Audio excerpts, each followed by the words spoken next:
This video is sponsored by Squarespace. Hey guys, what's up? It's Imurgency and welcome back to my channel. Besties, we need to talk. I had somehow managed to avoid like the hype around this show called Outer Banks for a really long time. Like season 1 came out and I was like, oh, I'm not gonna watch it. It seems overrated. It seems like it's too much. And then like a month ago, season 2 dropped, right? And I thought I was gonna get away with it a second time. Like I thought I was gonna be like, all right, I got away with season 1. Now I'm definitely not gonna watch season 2 because I didn't watch season 1. But I checked my comment section, right?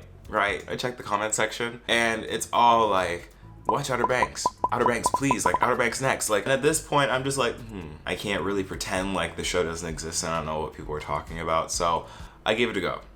I watched it. And y'all f***ed up for that. I have a lot of thoughts and opinions.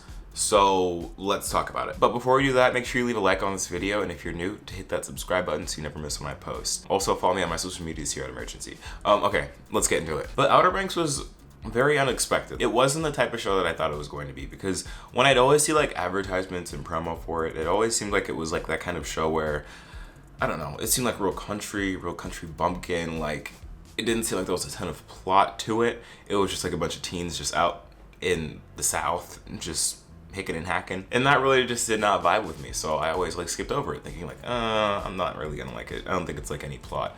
Little did I know it would basically be a glorified version of like Southern Scooby-Doo, where they're trying to uncover like the mystery treasure. Except the one main difference between like the mystery gang and then the Pogues from Outer Banks is that at least the mystery gang has more than a single brain cell between the group. And that may have sounded a little intense, but let me explain my reasoning. Let's get into it. But before we get into talking about Outer Banks, let's hear a little bit from this video's sponsor, Squarespace. Squarespace is the all-in-one place to host your website or domain. I feel like now more than ever, it's really important to have your own website, especially if you're a college student looking for job opportunities, because you can use it to compose your own online portfolio to send off to employers so they can get a sense of who you are and what you've done to make you a stronger candidate. And Squarespace got you covered because they have a ton of professional portfolio designs to really make your stuff look top tier. You can also add password protected pages for like specific clients or anyone that you would work with, just so everyone's not seeing your business. But overall, I feel like Squarespace is a great resource to build your own website. I use it to help with my own portfolio. When I used to sell merch, I actually looked to Squarespace to be like the site to host that. But unfortunately for me at the time, I didn't know of any deals or codes to get me some discounts on there. But luckily for you, I got you covered. If you go to squarespace.com,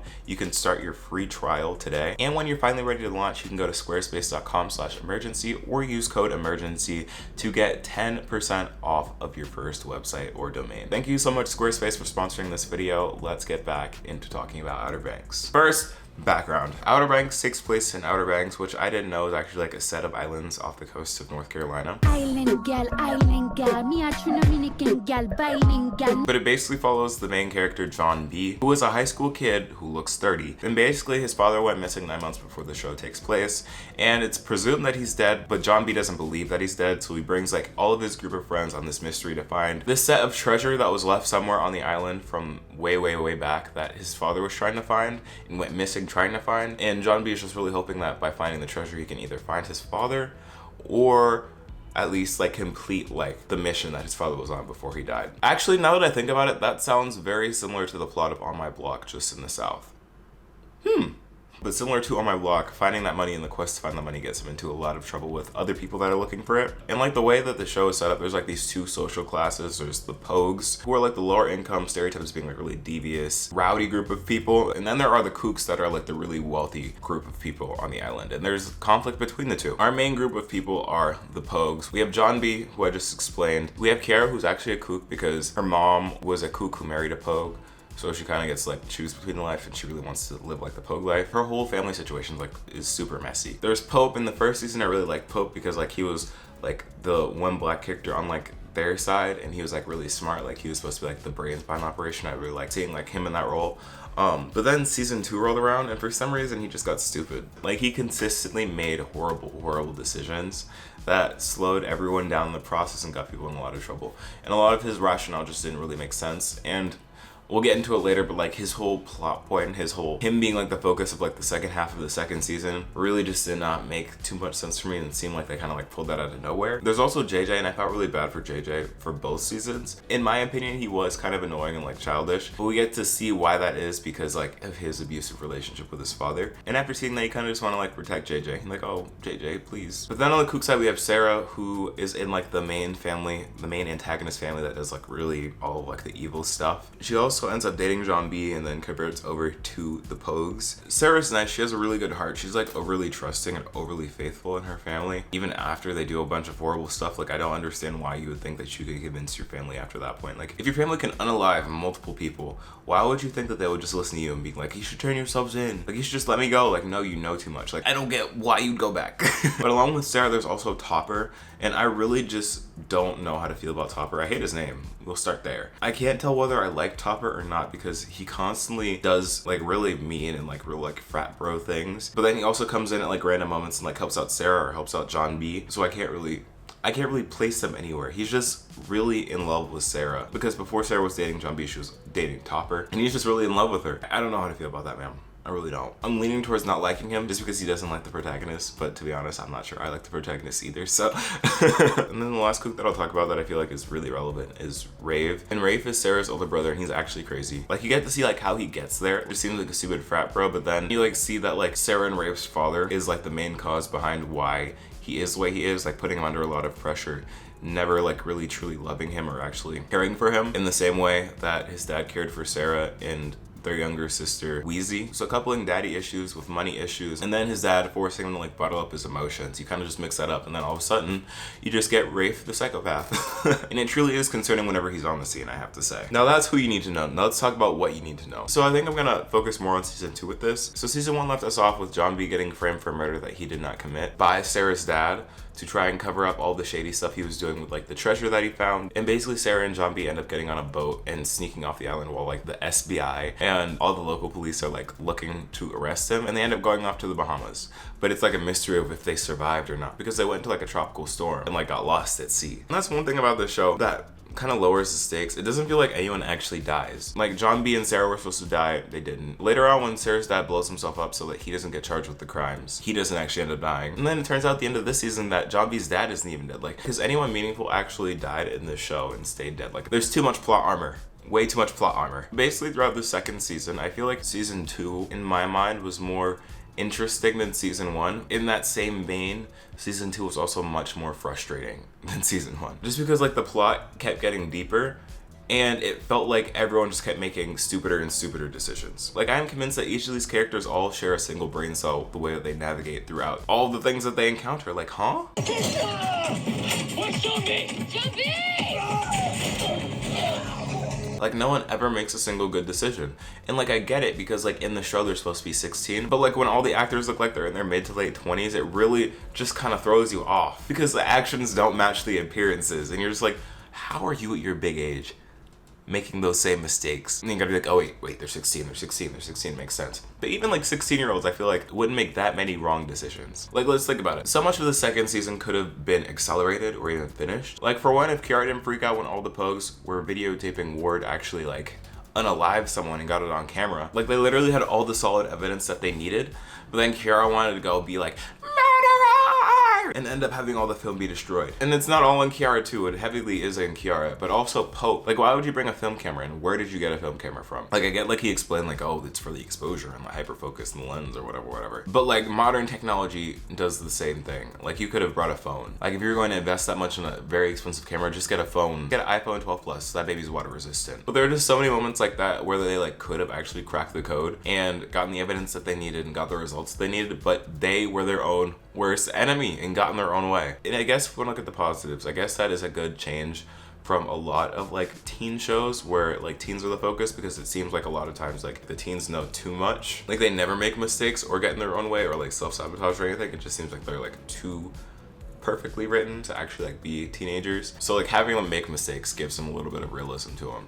And also, speaking of realism, I really liked how they incorporated parents into the show. Because again, with a lot of these teen shows, parents usually are like non-existent or they're like background characters. So we're kind of like, how are you doing all this and your parents are like, where are the parents in this situation? But the show really does show parents, and they use parents in such an interesting way to build tension and just show like the severity and the lengths that each of these characters are willing to go for each other. Because at the end of the second season, each of these characters have gotten so distant and hurt their families so much, to the point where, like, honestly, I don't know if their relationship could ever be repaired. Like, John B was a given, his dad was missing, but the way that Pope treats his family is heartbreaking.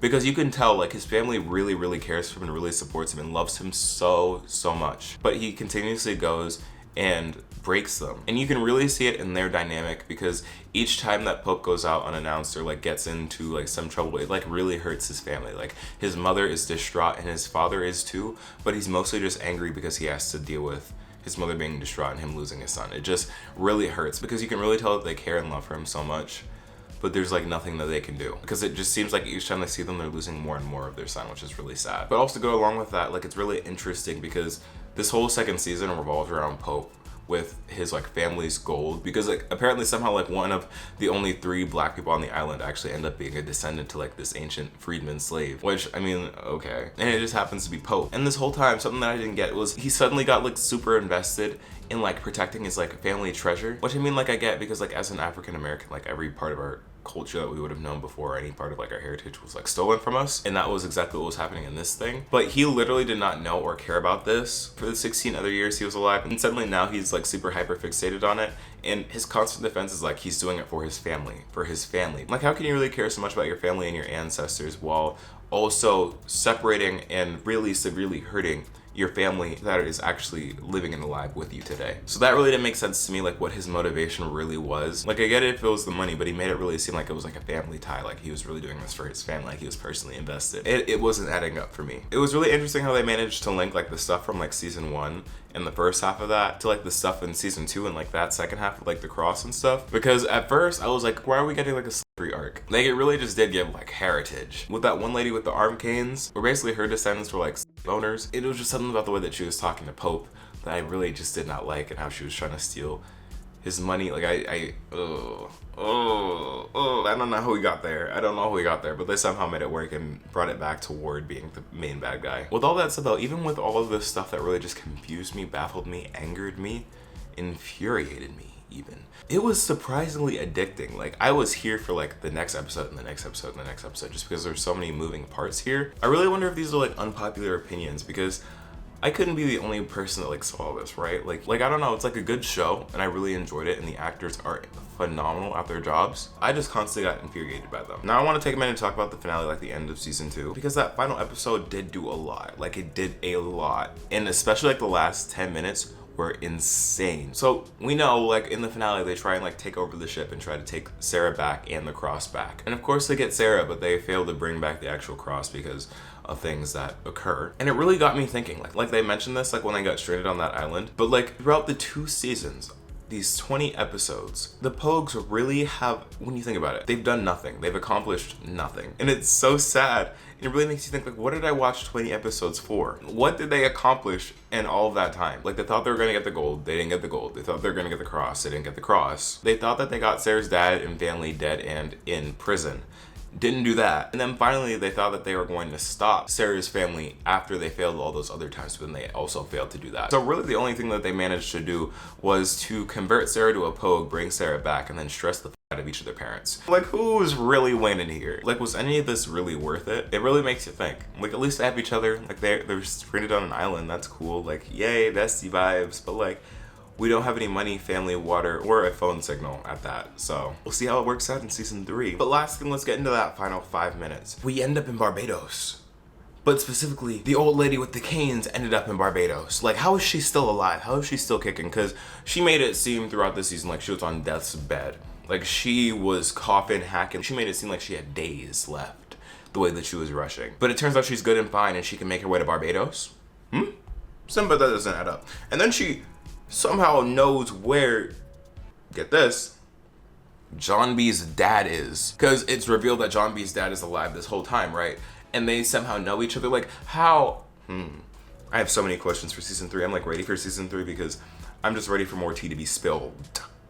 But like really in my heart of hearts, I'm just sick that she's still alive. Like she was supposed to croak yesterday. Last thing I want to mention is growth. We're talking about growth here. Because you know in that last scene where they're boating off, they're trekking along, trying to leave the big freight truck ship. There we go. And Rafe's about to like basically shoot everybody because he could, like he had like automatic, he was about to everybody, but chose not to. I like to believe that's because he doesn't want to kill his sister, even though he tried to kill his sister like a couple days before. I like to believe that that's growth. It also could be other motivations. For example, he doesn't want to be a killer in general. It might not have been as personal as his sister, but he didn't, which is in contrast to like his general character for what he's shown thus far. So go Rafe. Go growth. Love that for him. But overall, that was Outer Banks. I am thoroughly excited for a 3rd season because I may talk my good mess, but I will be back for more content for sure because it was definitely entertaining. I would give the show, just for entertainment value, a solid like 8 out of 10. Solid show, good plot points, characters are stupid, but also, have you seen John BBL? And that is exactly why this show gets an 8 out of 10 in my book. Thank you all so much for watching. If you're new to the channel, then hit that subscribe button. And if you enjoyed this video, make sure to leave a like on it. Also, make sure to leave a comment down below for what shows I should watch next and what you thought about Outer Banks. If you want to see more content from me, then follow me on my social medias here at Imurgency. And if you want to interact more with me or be a part of the general community that we have going on here, then click the link in my description to join the community Discord. Thank you so much, Squarespace, for sponsoring this video. And don't forget to head over to squarespace.com for your free trial. And if you want to take it up to the next step, to use my link, squarespace.com/emergency for 10% off your first website or domain. But other than that, y'all, thank you so much for watching. I've been Emergency, and I'll see you in the next video. Peace.